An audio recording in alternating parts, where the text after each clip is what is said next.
The demonstrations were loud and boisterous. Thousands on the streets of Bamako cheering the expulsion of the French ambassador at the end of January.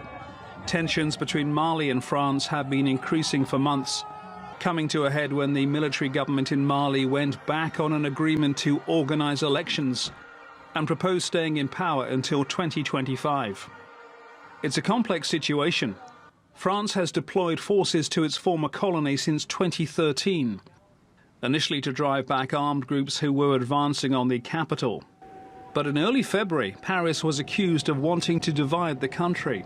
Indeed, we remember that this intervention, after having initially helped to repel terrorist groups, after that joyful moment, the operation turned into a de facto partition of Mali in a second phase.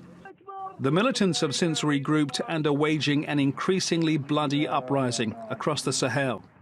Most are insurgent groups with links to Al-Qaeda and Daesh.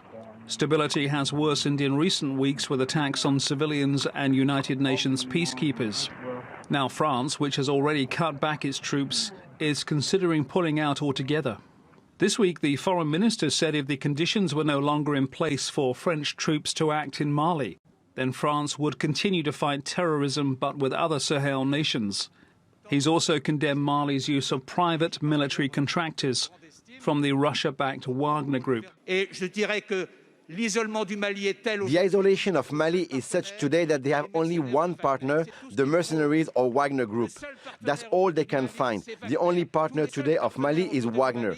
Everyone else wants Mali to return to democracy and the fight against terrorism. But this is not just about France. French troops may be the spearhead, but a number of European countries contribute to a military task force known as Takuba, which operates in parts of Niger and Burkina Faso, as well as central Mali. Denmark has been asked to withdraw its special forces. Sweden will follow. The attitude towards foreign and often former colonial powers is problematic. But cancelling military deployments could encourage the insurgents and have serious consequences for the Sahel region. Francis Collings, TRT World.